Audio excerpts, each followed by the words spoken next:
안녕하십니까? 안녕하세요. 지난 시간에 우리들이 함께 성령의 열매 9가지 중에서 사랑과 희락과 화평에 대해서 저희들이 상고해 보았습니다. 이제 계속해서 오래 참음에 대해서 상고해 보겠습니다. 오래 참음이라고 하는 말은 인내라고 하는 말로 다시 할 수 있겠습니다. 마크로투미아라고 하는 단어인데 이것은 사람들에 대한 인내를 가리킨다고 합니다. 사람들에 대한 인내. 어떤 상황, 어떤 자연적인 환경, 어떤 일에 대한 측면보다도 사람들에 대한 인내라고 하는데요. 이것은 화가 치밀어 오를 때 참는 것입니다. 다른 이가 나를 자극할 때, 대적할 때, 그리고 핍박할 때, 이 모든 상황에서 관용하는 이것이라고 합니다. 주님은 죄인들이 자기에게 부당하게 대하고 모욕하는 것과 그리고 못 박는 이런 상황까지 참아내셨습니다. 주님은 사람들로부터 이와 같은 모든 부당한 일들을 당하셨지만 그러나 주님이 이 모든 사람들로부터 인내하셨던 것입니다. 여러분께서는 주님이 당하신 그 부당한 대우보다 더 부당한 대우를 받고 있다고 생각해 보신 일이 있으신지요? 우리는 때때로 나는 너무 부당한 대우를 당하고 있다. 다른 사람들로부터 너무 평가절하되고 있고 나에 대해서 지나치게 참 가치를 인정받지 못하고 있다. 이런 생각을 해보신 일이 있나요? 내가 왜 이런 데서 이런 대우를 받아야지? 이렇게 생각해 보신 일이 있나요? 주님은 스승으로서 스승인 우리 주님 자신을 세상이 부당하게 대했기 때문에 제자들인 우리도 역시 이 세상으로부터 부당한 대우를 받게 될 것이라고 말씀하셨습니다. 초대교회의 성도들도 또 부당한 대우를 받았는데 그 초대교회 사도들과 성도들은 오히려 사람들로부터 부당한 취급과 부당한 대우를 받을 때 그들이 그것을 어떻게 받아들였습니까? 그 사람들은 그와 같은 상황을 오히려 주님을 위해서 고난받을 수 있는 특권으로 여겼습니다. 주님을 위해서 고난받는 것이 얼마나 놀라운 특권인가라고 생각했습니다. 그때 초대교회 성도들은 예수님을 메시아라고 그렇게 믿은 이유 때문에 유대 사회에서 출교를 당하고 소외를 당하고 어떤 점에서 그들은 집을 잃어버려야 됐습니다. 어떤 점에서 그들은 가족관계가 끊어져야 됐습니다. 친구를 잃어버려야 됐습니다. 자기의 직업에서 떠나야 하기도 했을 것입니다. 그러면서 때로는 손가락질을 받기도 했을 것입니다. 더 적극적으로 예수님을 믿는다는 이유 때문에 그들은 사람들로부터 모욕적인 말을 당하고 때로는 체포를 당하고 때로는 매를 얻어맞고 그런 일을 당했습니다. 그런데 이것을 오히려 주님을 위해서 고난받는 것은 우리에게 주신 놀라운 특권이라고 여겼습니다. 우리가 주님을 믿기 때문에 오늘날 이 부당한 대우를 당하는 이와 같은 일이 있습니까? 예수님을 믿기 때문에 어려움을 당하는 이런 일이 있습니까? 학교 공부하는 데 있어서, 진학에 있어서, 혹은 취업에 있어서, 직장 생활을 하는 데 있어서, 혹은 어디 거주하는 데 있어서 무엇을 하는 데 있어서 우리가 예수님을 믿기 때문에 당신은 안 됩니다. 당신은 이 정도 대우밖에 받을 수 없습니다. 이런 일을 당하고 있나요? 우리는 이러한 부분에 있어서 상당히 좋은 환경에서 주님을 믿고 있습니다.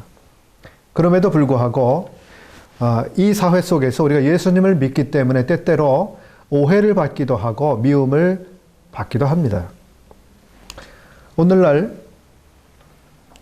이슬람권에 살아가고 있는 성도들은 말할 수 없는 고난을 당하고 있습니다. 그 전에 공산주의의 하에 있었던 이 성도들도 말할 수 없는 고난을 당했었습니다. 로마 제국 안에서도 그리스도인들은 말할 수 없는 취급을 받았습니다. 그런데 중요한 것은 로마 제국 안에서 공산주의 하에서 혹은 이슬람 세력 아래에서 그들이 부당한 취급과 부당한 대우와 모욕과 고생을 다 당하더라도 이 성도들은 그 권력에 맞서지 않았습니다. 권력에 대항해서 저항하고 투쟁하고 권력을 무너뜨리려고 하는 그런 일은 하지 않았습니다. 그들은 세상으로부터 오는 이와 같은 모든 것들을 그대로 감수했습니다. 받아들였습니다.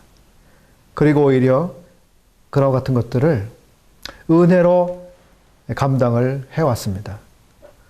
오늘날 그리스도인들이 때때로 주님을 믿기 때문에 당할 수 있는 여러 가지 어려움들이 있을 수 있습니다. 주님도 어려움을 겪으신 분입니다. 우리 또한 어려움을 당하는 것이 당연하다고 주님께서 말씀하셨습니다. 우리는 우리를 어렵게 하는 사람들에게 직접 맞서는 대신에 주님의 마음으로 주님이 하신 것처럼 그대로 감당해내는 이와 같은 은혜를 주께서 주시기를 기도합니다. 그 다음으로 성령의 열매 가운데 자비가 있습니다. 이 자비는 다른 단어로 친절이라고 하는 말로 대신할 수 있습니다. 크레스토테스라고 하는 단어인데 이것은 다음에 나오는 양선과 아주 비슷한 것입니다. 다음으로 그 양선은 아가토수네라고 하는 단어인데 이것은 앞의 자비와 아주 유사한 단어로서 라이트푸트라고 하는 주석가는 이렇게 이야기했습니다. 자비, 즉 크레스토테스는 이웃에 대한 친절한 태도인 반면 양선이라고 하는 것은 다른 사람들의 유익을 위한 친절한 행동이다. 이렇게 설명을 했습니다. 좀 어렵죠? 양선은 때로는 영원한 유익을 위해서 책망과 교정이 요구될 때는 부득불하게 엄격한 형태로 나타나야 한다고 말씀드릴 수가 있는 것이죠. 그리고 자비는 항상 친절하고 부드럽게 대하는 태도라고 한다면 양선이라고 한다고 하는 것은 역시 다른 사람의 유익을 위한 것이지만 그러나 때로는 엄격한 태도로 대해야 되는 또는 책망해야 될 경우에도 그렇게 하는 측면인 것이죠. 이 두 가지 모두가 다 자기를 위한 것이 아니라 다른 사람들의 유익을 위한 것입니다. 이 성령의 열매들은 자기의 유익을 위한 것들이 아니죠. 그 다음으로는 충성이 있습니다. 이것은 원어에 피스티스라고 하는 단어가 사용이 되었는데 다른 말로는 믿음이라는 말을 쓸 수가 있고 혹은 신실이라는 말로 대신할 수가 있습니다. 이 충성에 대해 W.E. 바인이라고 하는 학자는 하나님께서 그분을 사랑하는 자들의 선을 위해서 모든 것을 합력하고 계신 것을 의심치 않는 마음 상태, 이것이 충성이라고 하는 단어의 뜻이라고 설명을 했습니다. 즉, 이 충성은 다른 사람들에 대한 신실한 태도 혹은 성실한 태도에 측면보다는 하나님과 관련해서 하나님을 의심하지 않는 일관된 마음이라고 하는 측면에서 설명을 한 것이죠.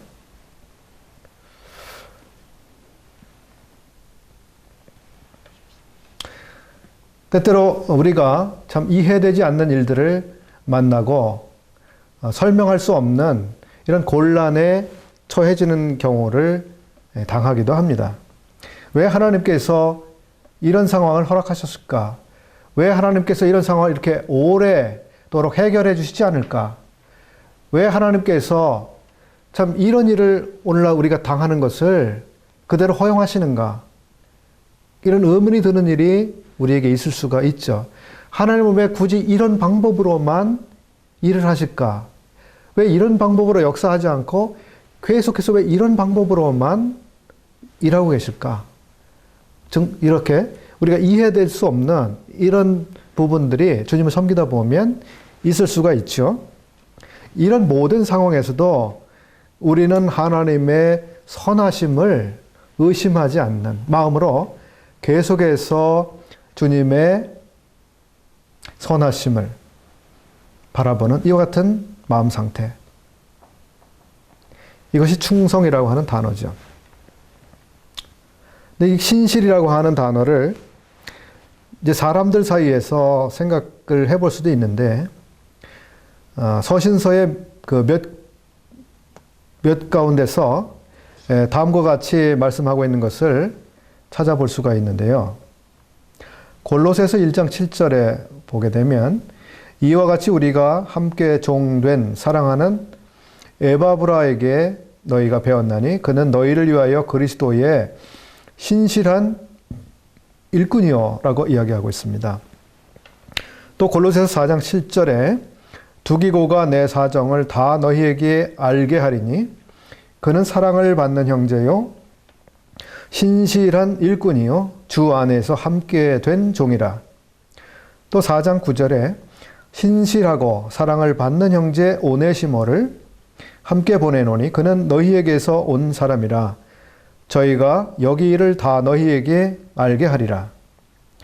또 베드로전서 5장 12절에는 내가 신실한 형제로 아는 실로아노로 말미암아 너희에게 간단히 써서 권하고 이것이 하나님의 참된 은혜임을 증거하노니 너희는 이 은혜에 굳게 서라. 위에서 보면 이 신실한 사람들의 이름이 나오고 있습니다. 에바브라, 두기고, 오네시모, 실로아노. 이 사람들은 신실한 일꾼이다 이렇게 평가를 받고 있습니다. 신실한 일꾼이다. 그리고 신실한 형제다. 이런 평가를 받는 게 얼마나 흠모되는 그와 같은 칭찬입니까? 바울은 다른 성도들에게 이 위에 이런 형제들을 참 그 사람들은 참으로 신실한 자들이다 라고 소개하고 있는 것입니다.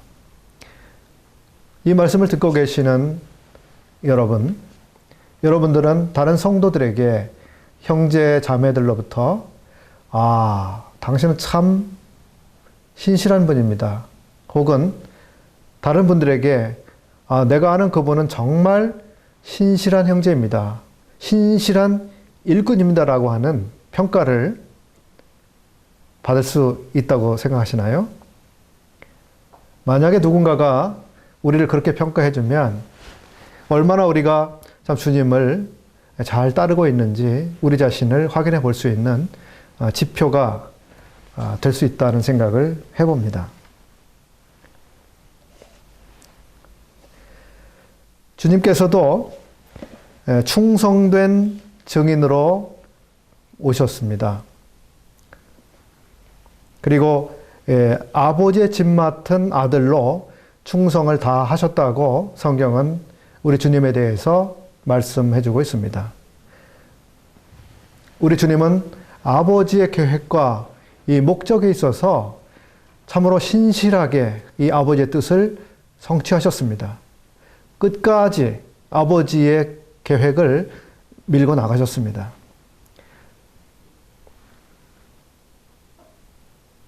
우리는 이렇게 했다가 내일은 저렇게 바뀌고 내일은 저렇게 했다가 그 다음날은 또 바뀌는 그런 사람들을 신뢰할 수가 없죠.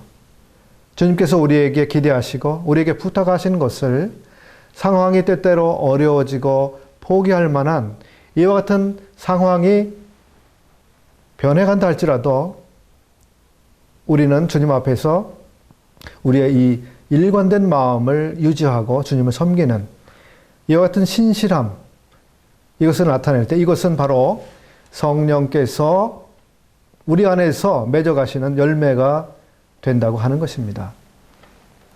성령께서는 우리로 신실한 사람들이 되도록 돕고 계시는 것입니다.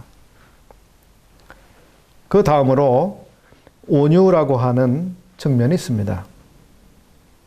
이것은 프라오테스라고 하는 단어가 사용됐는데 주님이 친히 우리 주님 자신에 대해서 말씀하셨던 바대로 나는 마음이 겸손한 사람이다.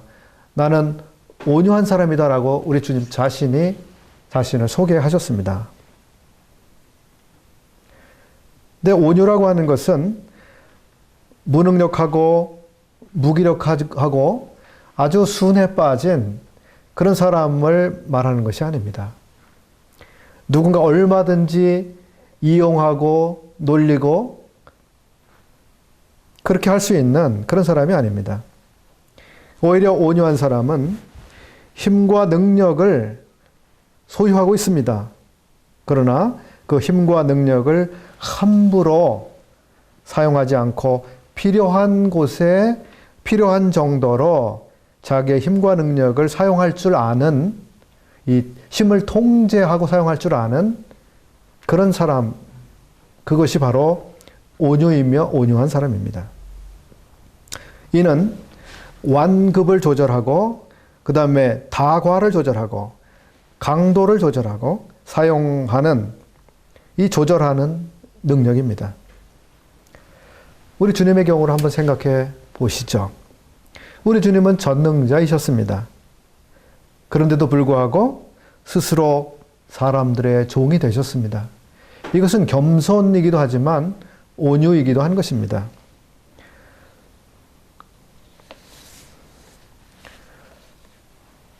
주님은 전능자이셨지만 사람들을 위해서 죽기까지 온유한 능력을 사용하셨습니다. 사람들이 우리 주님께 십자가에 박히신 우리 주님을 향해서 내려와 보라, 내려와 보라, 거기서 내려와 보라, 이렇게 조롱하고 비아냥거리고 약을 올리고 모욕을 했습니다. 그런데 주님은 요동하지 않으셨던 것입니다. 주님이 내려올 힘이 없었습니까? 내려올 능력이 없으셨습니까? 주님은 충분히 그렇게 하시고 충분히 사람들을 다스릴 수 있는 그와 같은 분이셨습니다. 그럼에도 불구하고 주님은 주님의 그와 같은 전능하신 능력을 조절하셔서 사용하셨는데 그것은 죽기까지 아버지의 뜻을 이루는데 그 능력을 절제해서 사용하신 것입니다.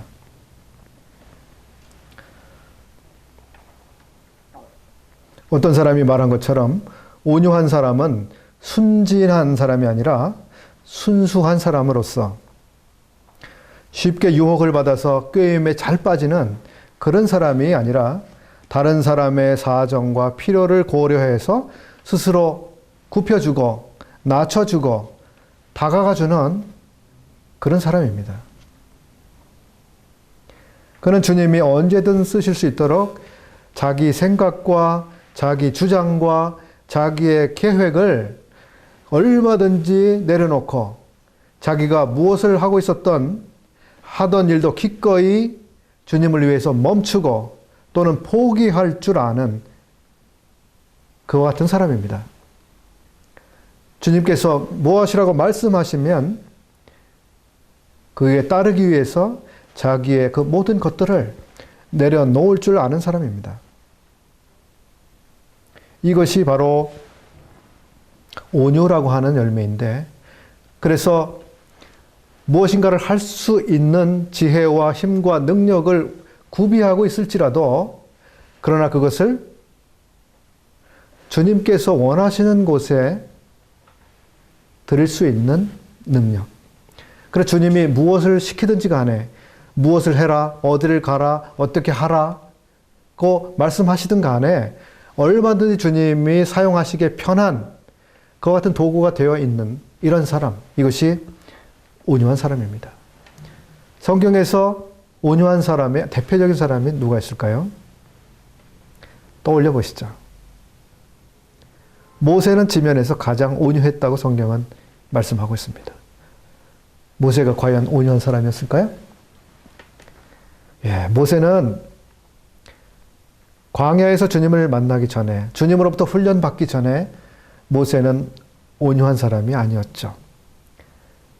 그는 자기의 계획대로 이스라엘을 그 억압에서 구해내고자 하는 그런 생각 때문에 자기의 힘을 가지고 뭔가를 해보려고 했던 사람입니다.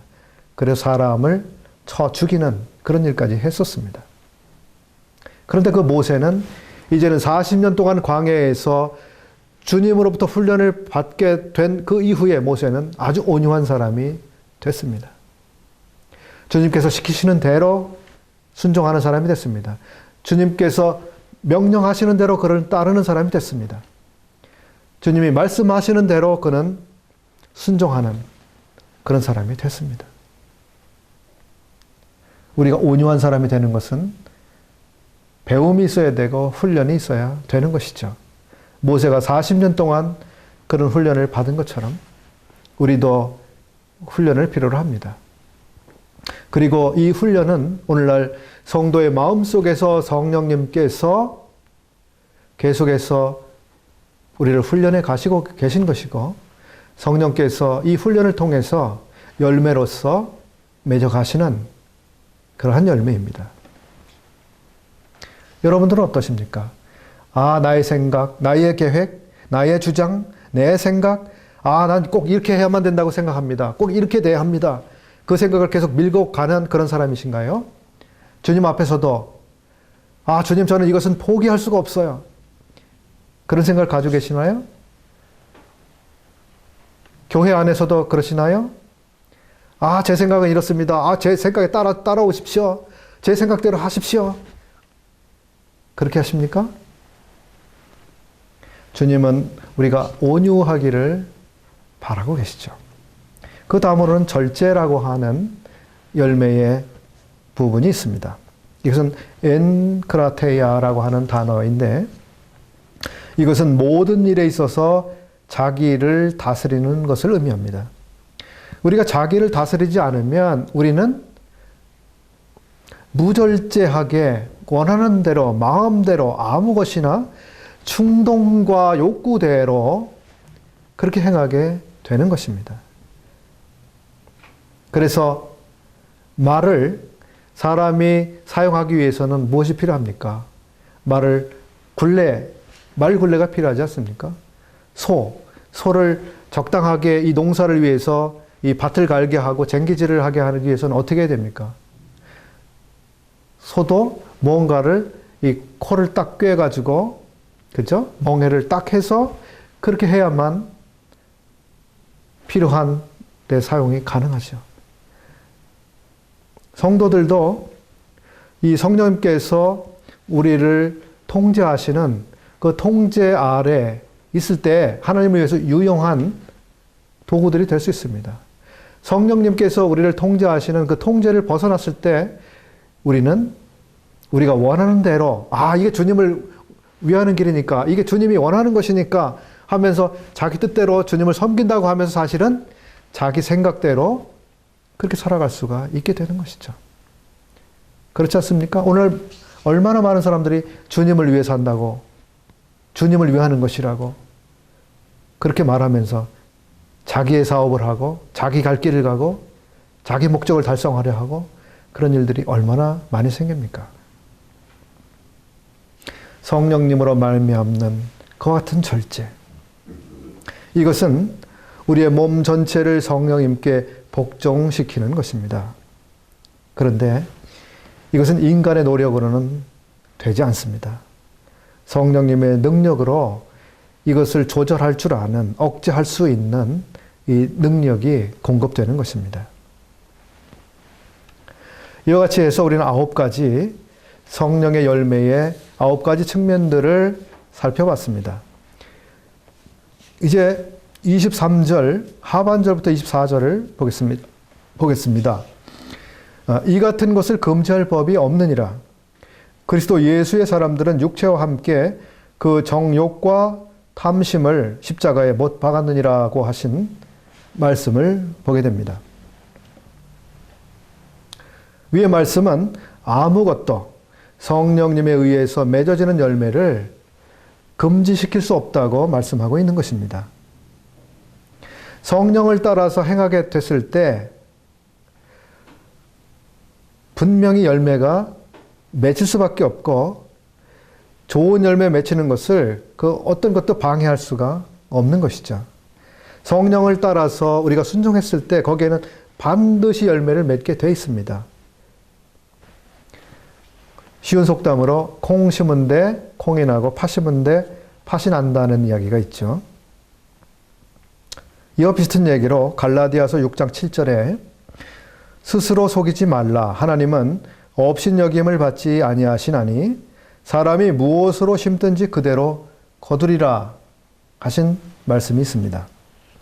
우리가 성령에 순종하고 성령을 따라 행했는데 육신의 일들이 나타날 수 없는 거예요. 육신을 따라서 육신의 일들을 즐겼는데 성령의 열매가 내 안에, 내 성품에 맺어질 수 없다고 하는 것입니다. 콩을 심은 데서는 콩이 나오고 팥을 심은 곳에서 팥이 나오죠.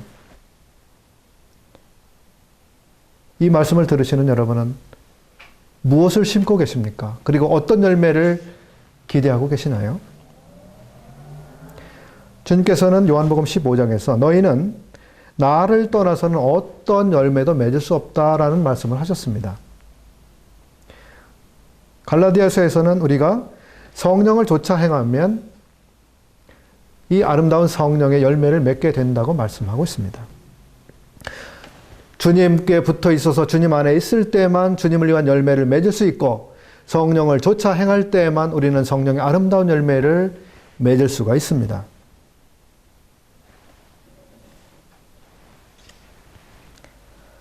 어떤 이가 말한 것처럼 주님은 우리를 떠나시는 법이 없습니다. 다만 우리가 주님을 잠깐 떠나 있을 수가 있습니다.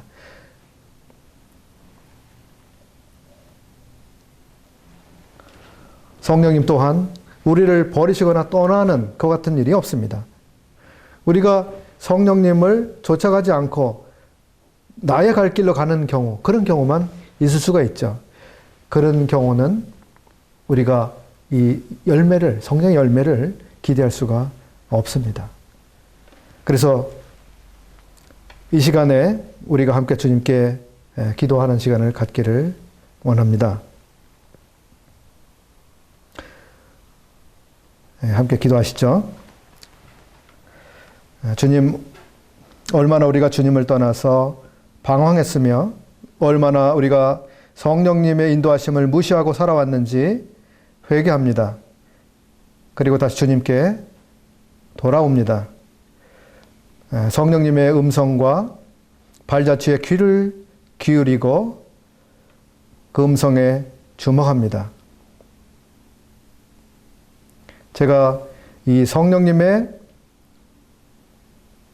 말씀을 따라서 순종하는 이와 같은 삶을 계속 살아가기를 원합니다. 저를 도와주시기를 원합니다. 주님을 위해서 아름다운 열매를, 주님을 드러내는 주님의 놀라운 모습을, 온전하신 그 놀라운 모습을 열매로서 맺어드리기를 원합니다. 이와 같은 기도를 우리 마음속에 모든 분들이 지금 함께 드리시기를 바랍니다. 마지막으로 그리스도 예수의 사람들은 육체를 이미 못 박았다고 기록하고 있습니다. 그 정과 욕심을 십자가에 못 박았느니라. 우리는 육체를 이미 못 박았습니다. 그리고 정과 탐심도 이미 못이 박혔습니다. 우리는 자기를 부인하려고 애쓰거나 자기를 죽이려고 애쓰는 그런 종교적 행위로 하나님께 나아가려고 하는 것이 아닙니다. 자기를 죽이려고 애쓰고 자기를 부인하려고 애쓰는 이거는 종교입니다. 우리는 죽이려고 애쓰고 부인하려고 애쓰는 게 아니라 이미 죽었습니다. 그래서 이미 죽은 사실을 인정하는 그 위에서 우리가 주님을 따르고 있는 것입니다.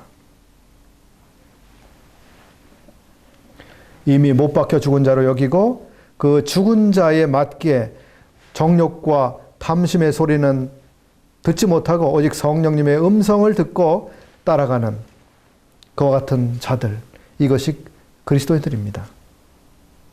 이 시간에 모든 분들이 자기 자신에 대해서 사망 선고를 내릴 뿐만 아니라 이제는 사망 진단서, 사망 확인서를 확인해 보시기 바랍니다. 그리스도 예수의 사람들은 육체와 함께 그 정욕과 탐심을 십자가에 못 박았느니라. 그래서 이 못 박힌 그리스도 예수의 사람들은 이제는 예수 그리스도 안에서 주님을 위하여 주님과 함께 살아가며 이제 내 안에서 그리스도께서 사시는 그 삶을 살아가고 있는 것입니다. 이 놀라운 말씀이 모든 성도들의 실제 삶에서 풍성하게 경험되고 열매 맺기를 간절히 기도하겠습니다. 고맙습니다.